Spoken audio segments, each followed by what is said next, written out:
Hola, buenas tardes a todos. Bienvenidos a los seminarios que tenemos todos los viernes al mediodía de parte del Laboratorio de Reología y Fenómenos de Transporte, de aquí de la UMIES, de la FE Zaragoza. Somos el laboratorio 7 del segundo piso y en esta ocasión pues voy a presentar a uno de nuestros colaboradores y que nos ayuda a organizar estos seminarios, que es el maestro en ciencias, Luis Antonio Ramírez Torres. Él nos va a presentar pues algo de lo que hizo en la maestría y lo que está haciendo ahora en su doctorado. El tema es estudio hidrodinámico de un bioreactor para la biolixiviación de concentrados de hierro. Entonces le voy a ceder la palabra al maestro Luis y bienvenidos. Gracias por su asistencia. Adelante, maestro Luis. Sí, gracias, doctor Fausto. Muy buenas tardes a todos. Bienvenidos a este seminario. Cabe destacar que es mi proyecto de doctorado, cuyo tutor principal es el doctor Octavio Manero Brito. Mi comité tutoral es el doctor Luis Medina Torres y la doctora Diola Marina Núñez Ramírez. También adicionalmente, la doctora Diola Marina Núñez Ramírez es la líder del proyecto, quien se encarga de tener contacto con la industria, de generar convenios entre las personas para que nos faciliten el mineral, el bioreactor, etcétera. Bueno, pues comencemos con la presentación de hoy. Este es el contenido básico de esta presentación. Vamos a empezar con un pequeño resumen de lo que se ha hecho hasta este momento. Luego vamos a ver una introducción, la problemática del por qué y el para qué de esta investigación. Vamos a ver los objetivos, tanto particulares como generales. Vamos a ver la hipótesis más importante de este trabajo, la metodología de obtención de datos experimentales, de las simulaciones numéricas, y vamos a ver resultados, así como conclusiones, trabajo futuro y por supuesto el cronograma de mi doctorado junto con las referencias más importantes de esta investigación. Pues entonces empecemos con el resumen. En esta investigación, básicamente se eliminaron impurezas asociadas a un concentrado mineral de hierro. Las más importantes es zinc, fósforo, potasio, óxido de calcio, por medio de la acción de microorganismos acidófilos, es decir, microorganismos que sobreviven a condiciones extremas de pH muy bajo. La figura 1 muestra el mineral sin tratar por biolixiviación. La figura 2 es el sistema de estudio, que básicamente es una disolución acuosa de partículas rígidas de mineral. Y en la figura 3, pues es el bioreactor a nivel laboratorio que tenemos, que consiguió la doctora Diola para esta investigación. Básicamente se los describo, tenemos un módulo de control de variables, donde podemos monitorizar contenido de oxígeno, temperatura, pH, cantidad de oxígeno disuelto, etc. Luego tenemos un motor que puede generar velocidades de agitación constantes o bien variables si se desea programar de esa manera, que está unido a un mezclador en principio de paletas. Tiene 2 baffles este tanque y ya veremos más detalles más adelante.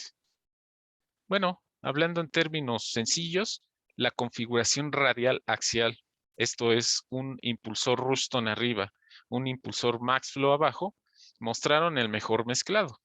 Ya vamos a discutir un poquito más acerca de esto más adelante, ya que las líneas de corriente recorren todo el reactor y además esta configuración minimiza el consumo de potencia. Este consumo de potencia lo voy a expresar con este número adimensional NP, número de potencia.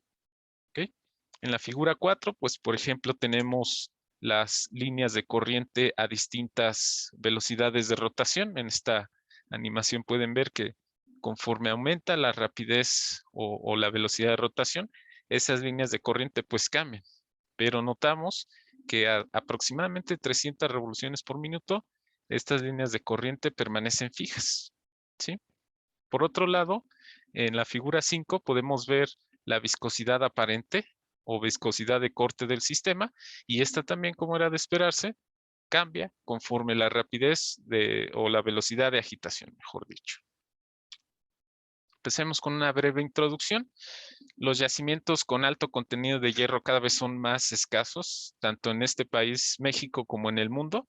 Entonces se busca tratar minerales que provienen de colas secundarias, de procesos secundarios. El mineral de hierro, específicamente hablando del norte del país, contiene muchas impurezas, lo que aumenta, por supuesto, el costo de procesamiento final y puede, de hecho, generar gases tóxicos, ser muy contaminante. Idealmente se espera que el concentrado de hierro tenga hematita y magnetita en 100%. Por supuesto, no es el caso, pero unas impurezas, por ejemplo el zinc, cuando se combinan con oxígeno, pues pueden llegar a corroer las cerámicas de por ejemplo, altos hornos. Este mineral en específico, el que vamos a tratar, proviene de un tratamiento secundario que se le conoce como flotación. ¿Cuál es el estado del arte de la biolixiviación en la purificación de concentrados?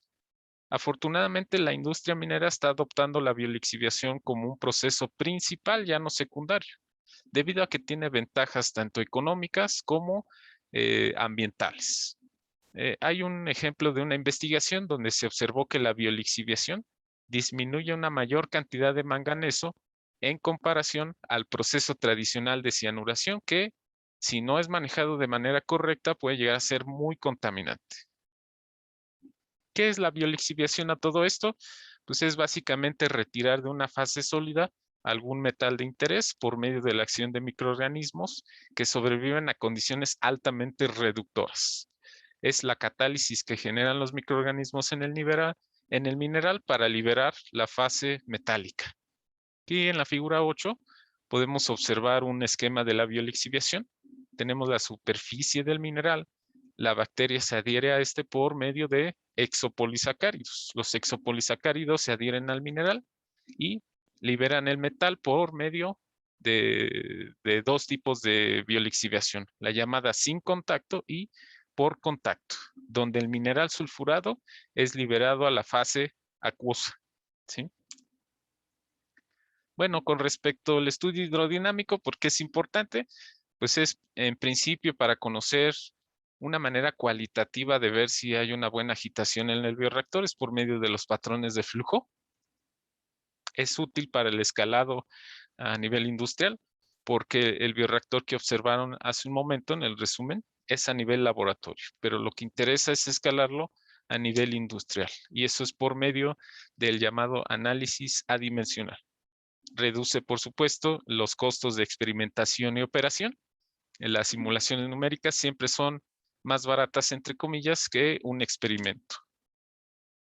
Se puede estimar, por ejemplo, el tiempo necesario para un buen mezclado, es decir, para una homogenización de los componentes de la mezcla, que en este caso pues son las partículas de mineral en disolución acuosa.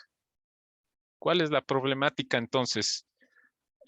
Adicionalmente de que es un proceso amigable y económicamente rentable, existen pocas investigaciones que relacionen el comportamiento reológico de las pulpas minerales de procesos convencionales. Y todavía son menores las investigaciones que se enfocan en esto mismo, pero para tratamientos biohidrometalúrgicos, como lo es la biolixiviación.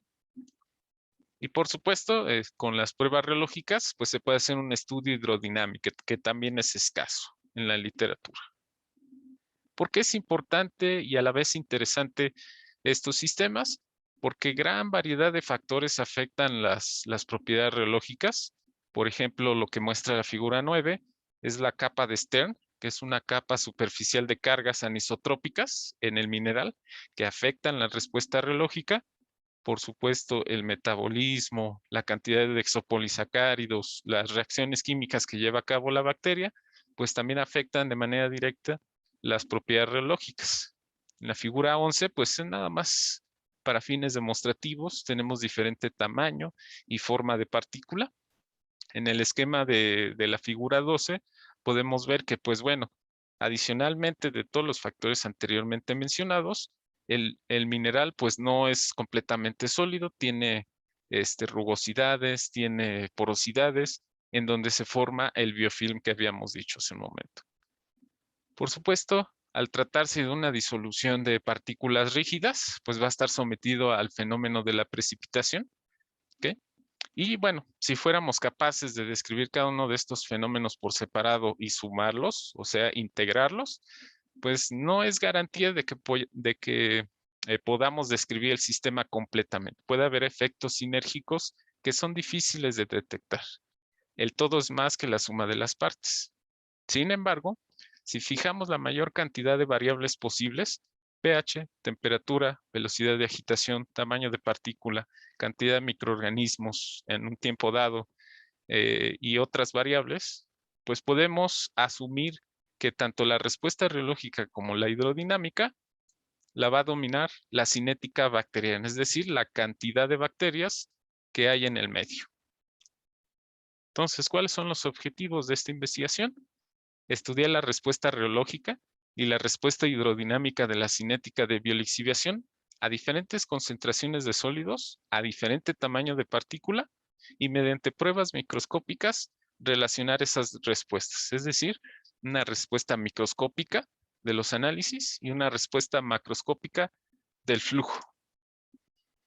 Entonces, los objetivos particulares, pues es describir la composición química del mineral antes y después de ser sometido a la biolixiviación por medio de microscopía electrónica de barrido, análisis elemental y rayos X.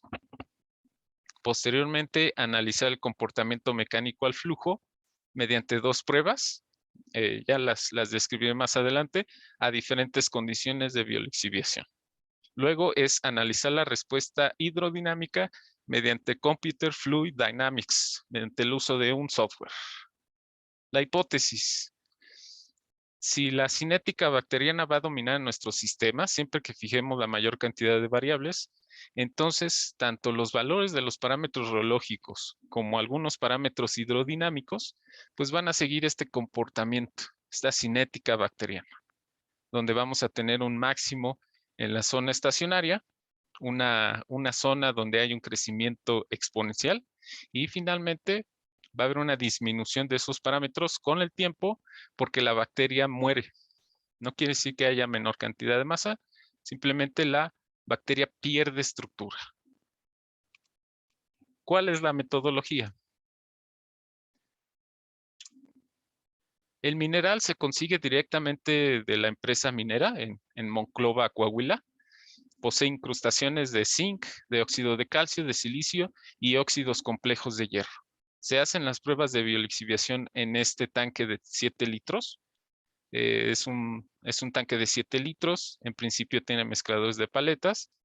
El análisis reométrico va a ser por medio de dos pruebas, flujo cortante simple estacionario y flujo cortante oscilatorio de pequeña amplitud de deformación.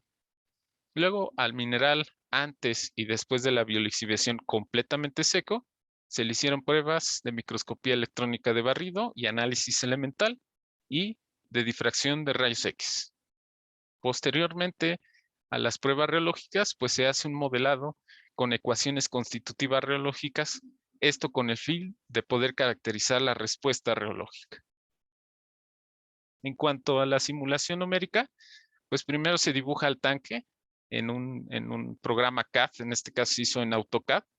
Se hace la importación de ese dibujo CAD a COMSOL. Se tiene que declarar las propiedades físicas del sistema, los dominios de flujo. COMSOL requiere dos tipos de dominios de flujo. Un dominio de flujo donde es por arrastre, es un flujo por arrastre, y luego otra parte donde el flujo es libre, ¿sí? Hay que poner la cantidad de fases presentes. En este caso consideramos una sola fase porque el tamaño de partículas de aproximadamente 60 micrómetros, malla 325 ASTM aproximadamente. Se ponen las propiedades geométricas, se declaran las paredes móviles, se declaran las paredes estáticas y por supuesto las propiedades de proceso como velocidad de agitación, densidad, etcétera. Luego se hace la discretización del dominio. Se hace mediante elemento finito. Se tiene que discretizar el dominio en las partes más importantes. Por lo general, la densidad de elementos es mayor.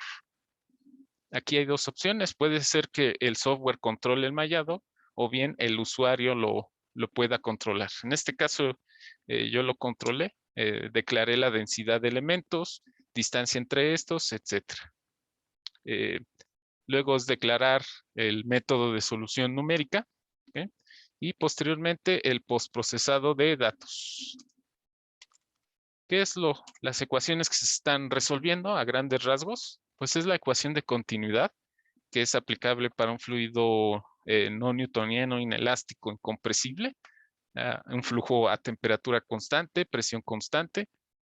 Tenemos la ecuación de balance de momentum en términos del tensor de esfuerzos totales, y el tensor de esfuerzos totales pues está dado por la presión mecánica y una parte de esfuerzos viscoelásticos. En principio utilizamos la ecuación de fluido newtoniano generalizado, donde la función viscosidad pues está dado por la versión reométrica que describe la viscosidad en función de gamma punto del modelo de Bautista-Manero-Puig. Gamma punto es el segundo invariante del tensor de rapidez de deformación.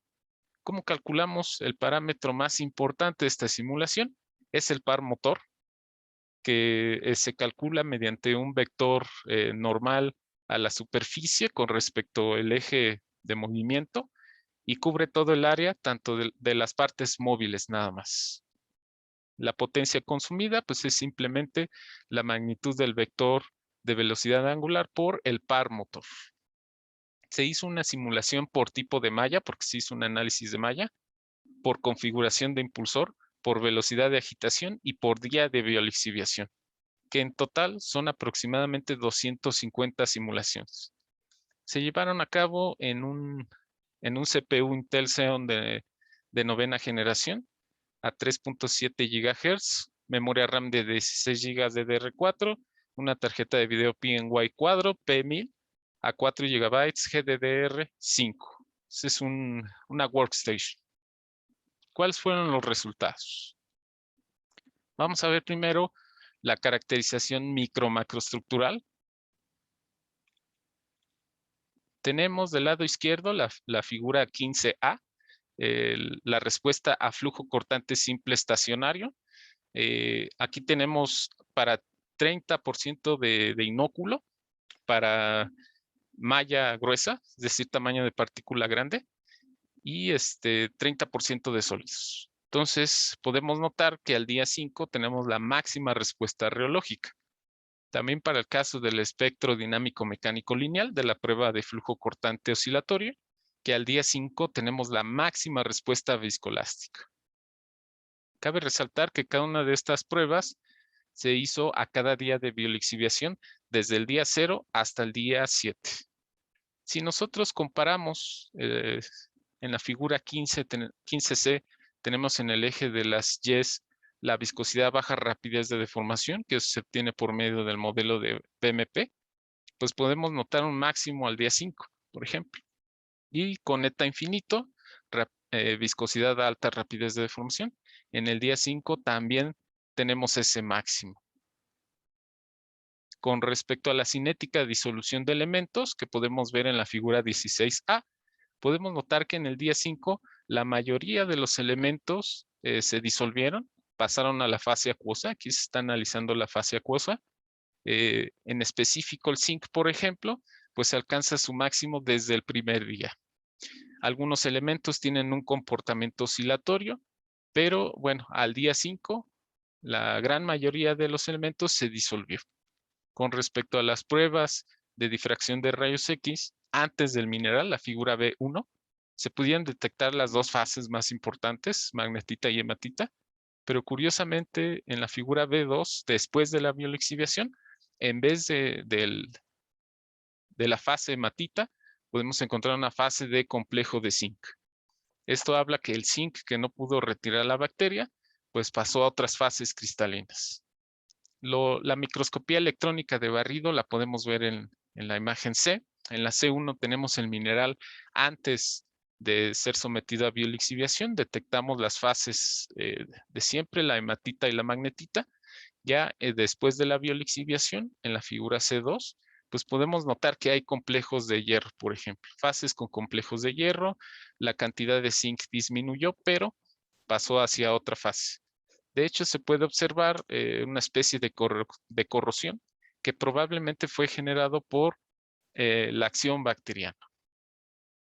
En cuanto a las pruebas de flujo cortante simple a distintas condiciones de biolixiviación, la figura 17A muestra 30% de sólidos, 17B a 40, 17C a 60 y la figura D, 17D, pues muestra los máximos de cada uno de estas respuestas.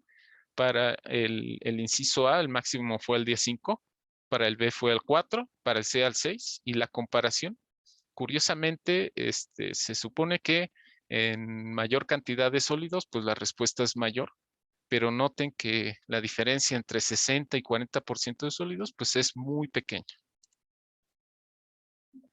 Con respecto al modelado, es un ajuste paramétrico de la ecuación del modelo de BMP, de eta gamma punto, y pues al día 5 encontramos ese máximo numérico de estas propiedades, lo que recuerda a una curva de crecimiento. Comparemos, por ejemplo, la figura 19 con la figura 20. La figura 20 es a condiciones más controladas y se está graficando cantidad de bacterias contra tiempo. Entonces, aproximadamente entre el día 4 o 5 encontramos el máximo de bacterias con una concentración de alimento dada, ¿sí?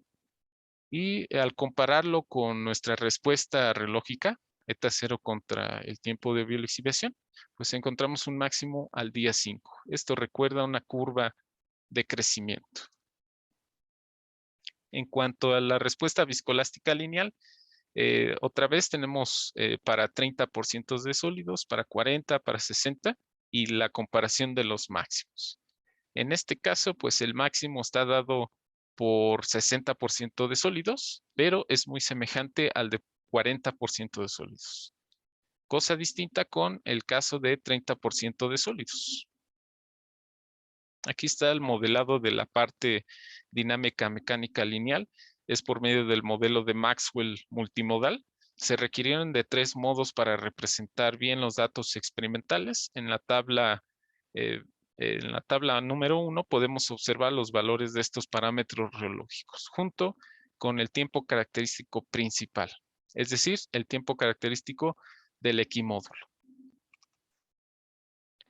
También nos percatamos de que a tiempos largos, es decir, a frecuencias bajas, tenemos un comportamiento que se describe en la literatura como tipo gel, cuando la tangente de pérdida es constante con la frecuencia angular.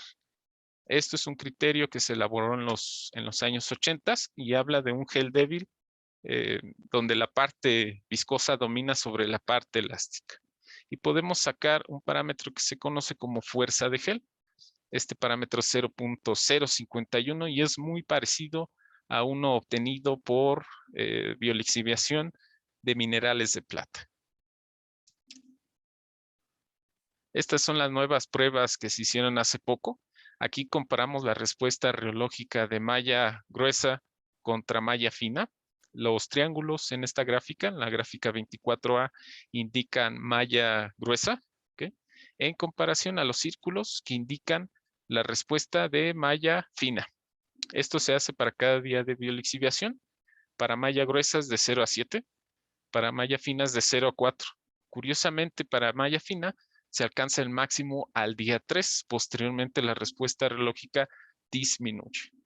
Algo que también vale la pena hacer notar es que la viscosidad aumenta en comparación a malla gruesa. Eso quiere decir que, bueno, la malla fina está aumentando el área de contacto, los microorganismos crecen más, generan más estructura y se alcanza el máximo de disolución de elementos en menor tiempo.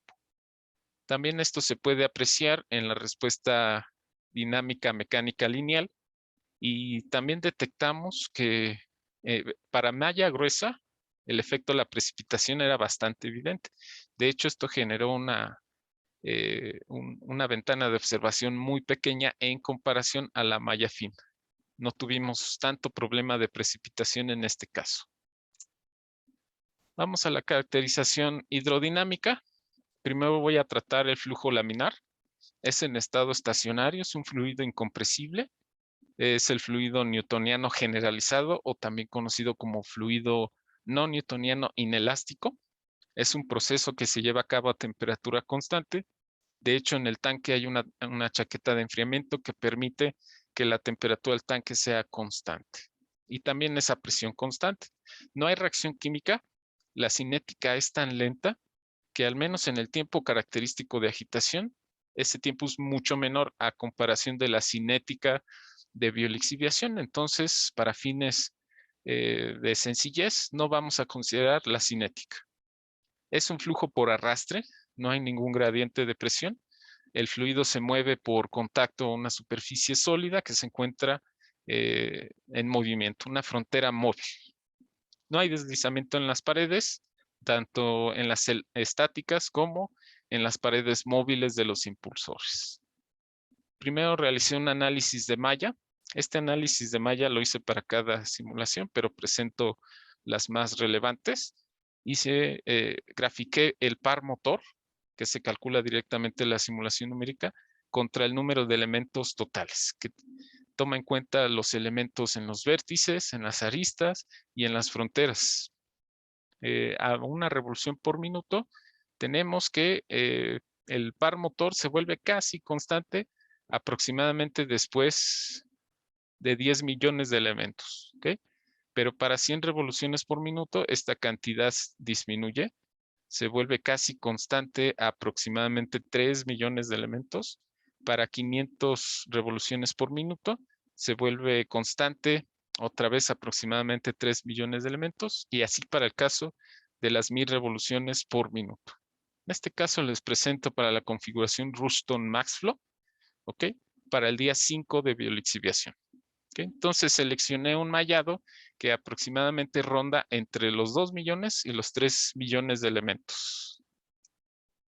Primero hice simulaciones para cada configuración de impulsor, es decir, Ruston arriba, Ruston abajo, MaxFlow arriba, Ruston abajo, MaxFlow arriba, MaxFlow abajo, puro Ruston en la base, puro MaxFlow, ¿ok? Y la configuración inversa de Ruston y MaxFlow. Los resultados fueron los siguientes. Aquí tenemos las líneas de corriente de MaxFlow, de Ruston. Estas zonas de vórtices indican buen mezclado. Entre más vórtices, mejor. Hay un mejor mezclado. Aquí tenemos Ruston, genera aproximadamente 8 vórtices de mezclado. MaxFlow arriba, Ruston abajo, Ruston arriba y MaxFlow abajo. Esta, si se fijan, tiene una mayor cantidad de vórtices, y de hecho las líneas de corriente recorren todo el volumen del tanque. ¿Okay? Esto que ven aquí en la figura 25B es la potencia consumida por cada uno de estas configuraciones de impulsor en función del número de Reynolds. Como pueden apreciar, un impulsor por sí mismo no genera un buen mezclado, pero la combinación de dos impulsores aumenta, por supuesto, la mejoría de este mezclado, pero también aumenta la cantidad de energía requerida para impulsarlos. Denme un momento, por favor. Listo. Entonces, de acuerdo a esta gráfica, y guiándonos de manera cualitativa con las líneas de corriente de las diferentes configuraciones de impulsor, pues podemos ver que Ruston MaxFlow, que es la línea gris, pues tiene un menor consumo en comparación a MaxFlow Ruston, ¿ok? Es decir, MaxFlow abajo, Ruston arriba. Un impulsor dominantemente axial abajo y un impulsor dominantemente de dirección radial arriba. Entonces, por lo tanto, esa es la configuración adecuada. Tiene un menor consumo de energía, entonces seleccionamos esa configuración. Y ahora vamos a ver el efecto de las líneas de corriente contra la velocidad de agitación. Esta es a una revolución por minuto, a 5, 10, 50, 100, 200, 300. A partir de estas revoluciones por minuto ya no hay un cambio apreciable en las líneas de corriente. Y de hecho se genera una gran cantidad de vórtices. Tenemos 2 arriba, 2 en esta parte de aquí. Por supuesto, en las cercanías del impulsor también tenemos vórtices. Eso habla de un buen mezclado. En la figura de 26B podemos ver los vectores de dirección de flujo que se encuentran en color blanco y los colores indican el logaritmo de la magnitud de la velocidad en ese punto en el bioreactor. Conforme aumenta la rapidez de agitación, la velocidad de agitación, pues es natural que la velocidad aumente. Por otro lado, tenemos el mapa de viscosidad a distintas revoluciones por minuto. Es de esperarse que una revolución por minuto se comporte como newtoniano, es una velocidad muy baja. De hecho, no es aconsejable para la suspensión de sólidos, pero a partir de aproximadamente 200 revoluciones por minuto, ya el mapa de viscosidad empieza a darnos información de que a 300 revoluciones por minuto el fluido es completamente desestructurado. Eso puede ser contraproducente porque podríamos dañar, por ejemplo, el biofilm, dañar el consorcio bacteriano que se ha estado formando en el mineral, etcétera. Por otro lado, estas son las líneas de corriente para cada día de biolixiviación. No hay un efecto importante para cada día de biolixiviación. Lo diferente es que la función viscosidad cambia a cada día de biolixiviación.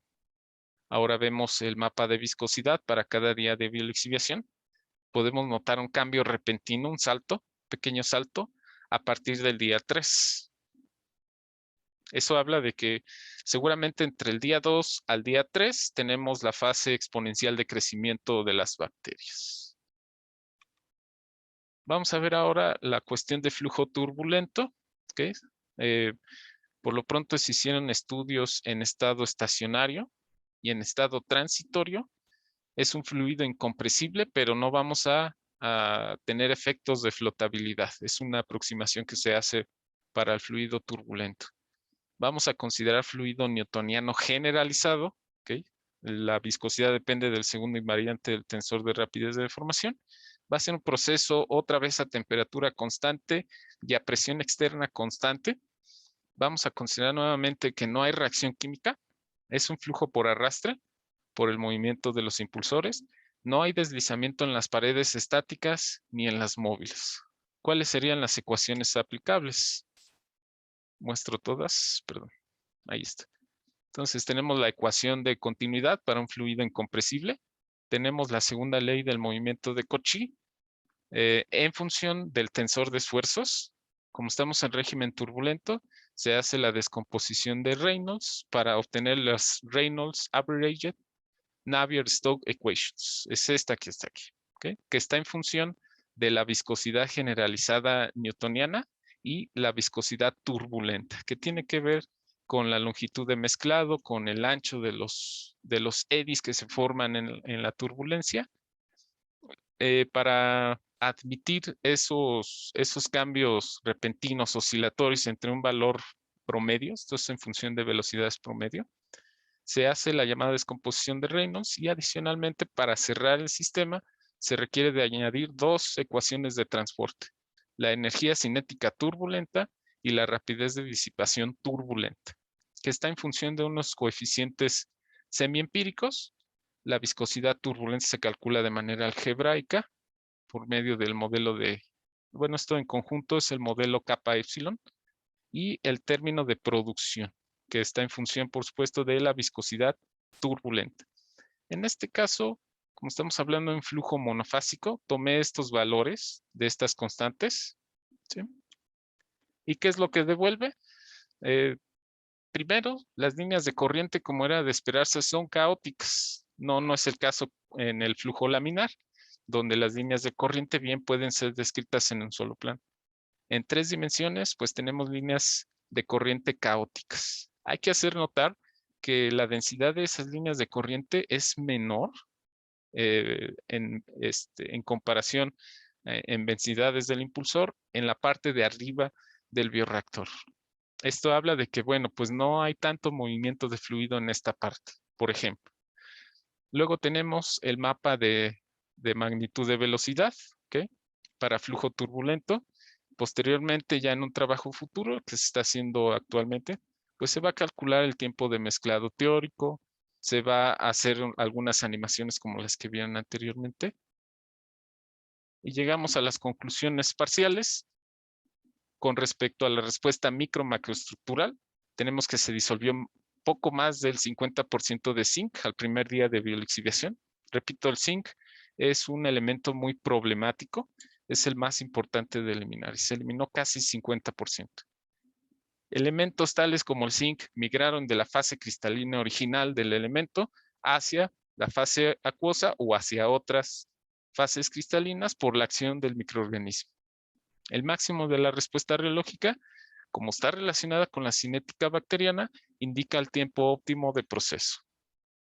También algo muy importante es que el disminuir el tamaño de partícula disminuye el tiempo de biolixiviación. Eso, por supuesto, tiene varias ventajas.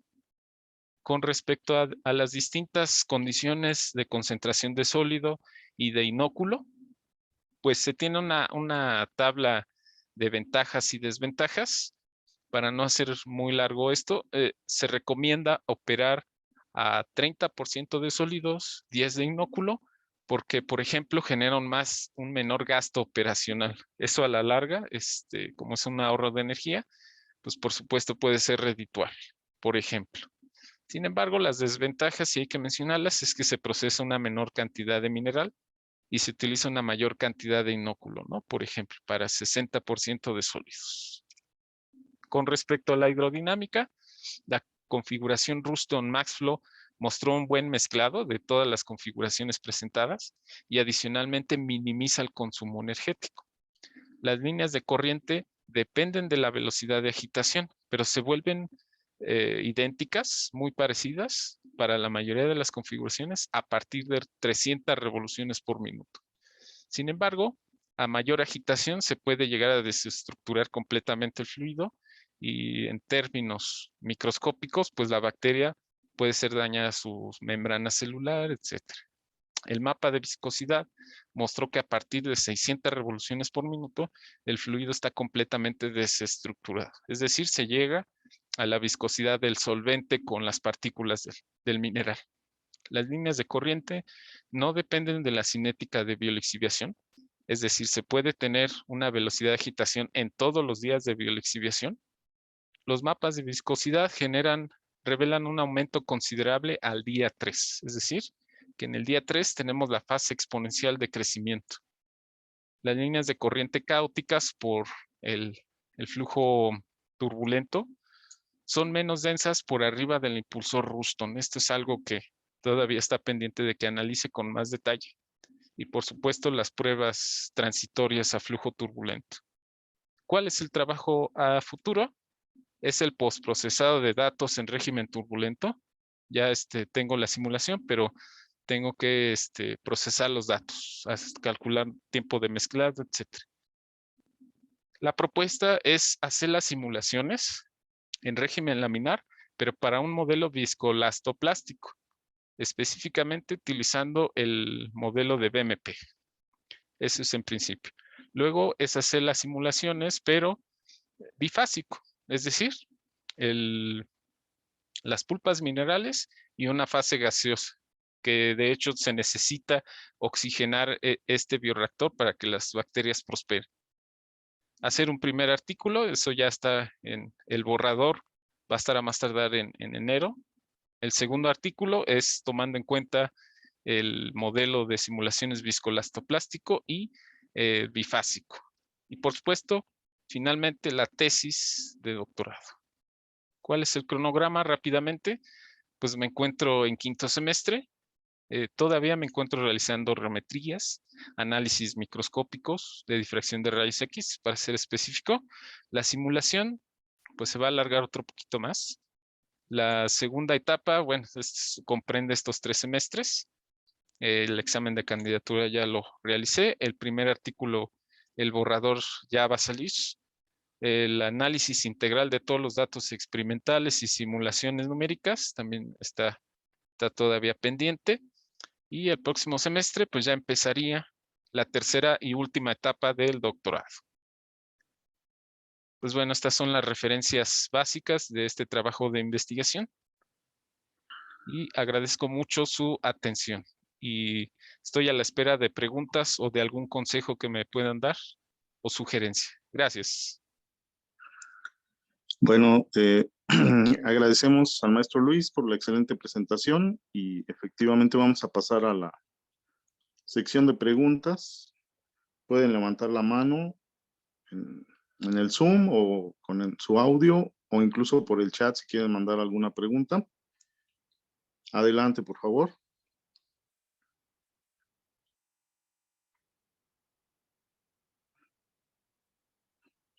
No sé si quieras empezar, Edson.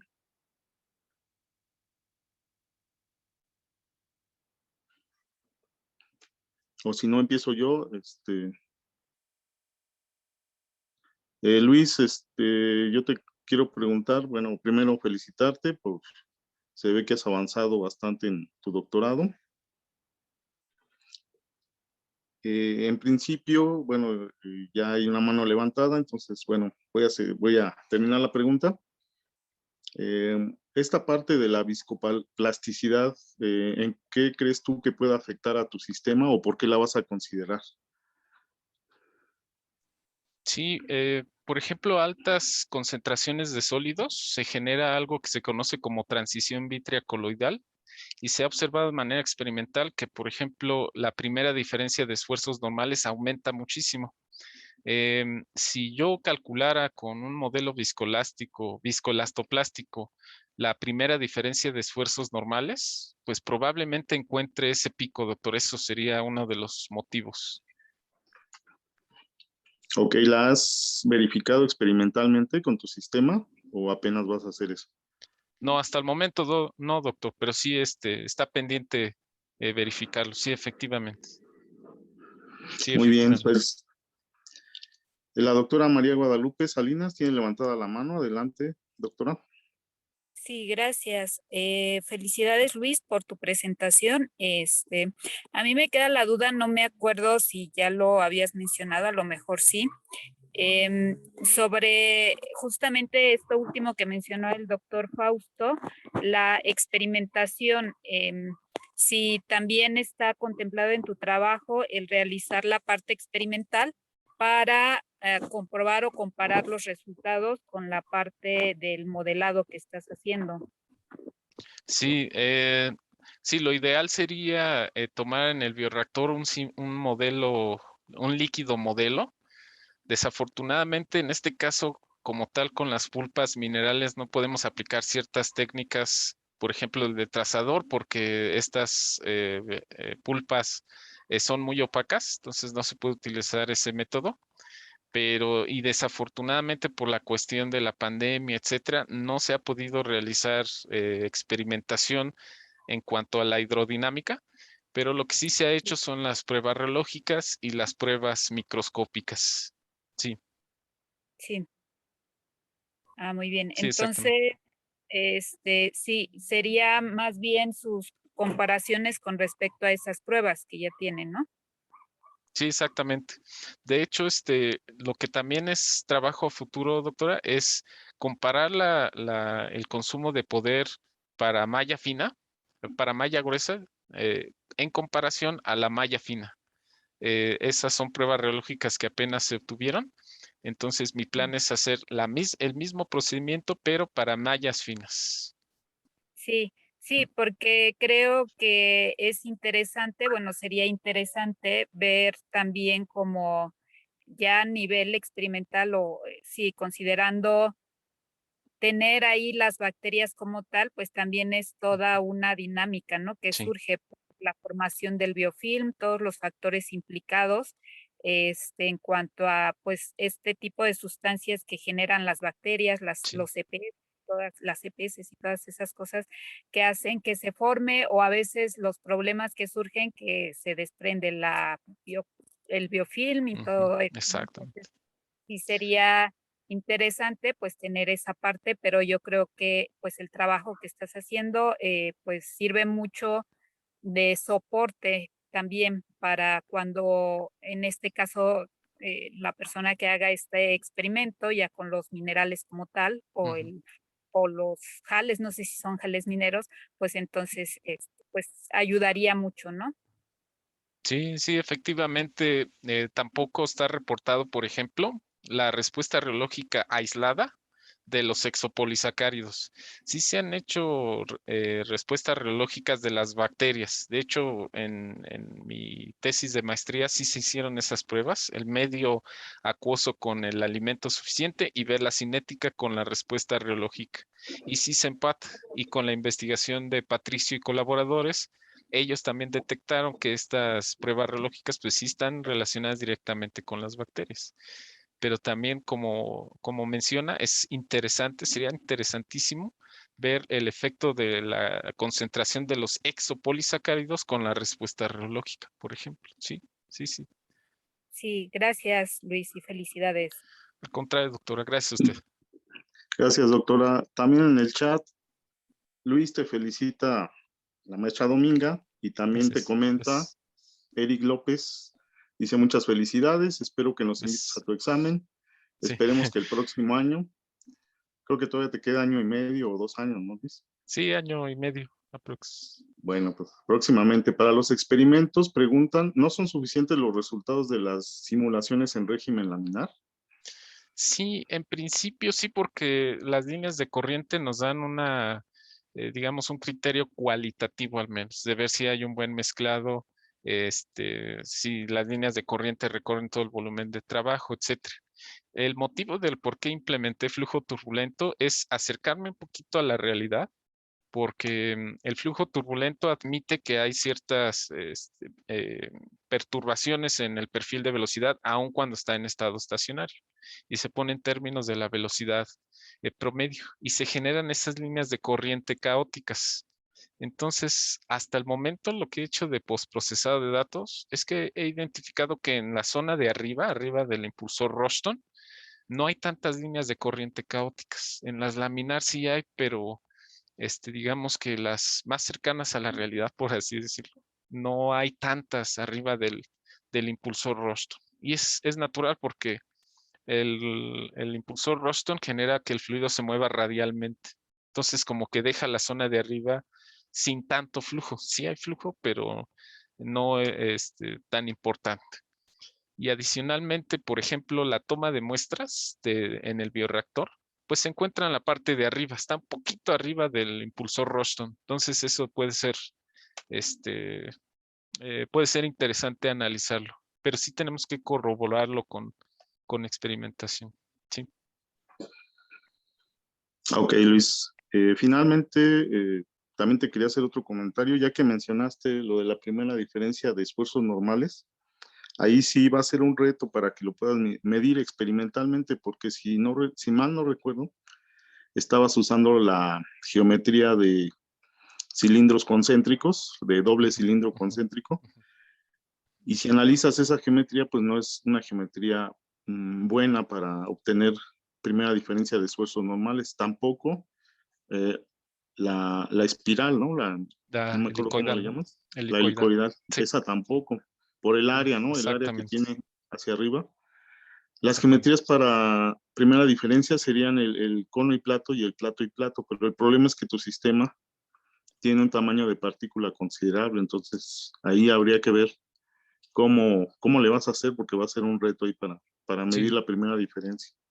Sí, es correcto, doctor. En principio, las simulaciones únicamente me permitirían ver un mapa de la primera diferencia de esfuerzos normales.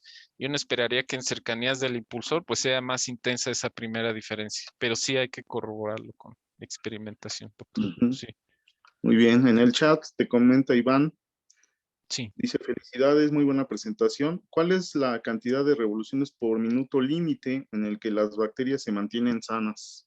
sí.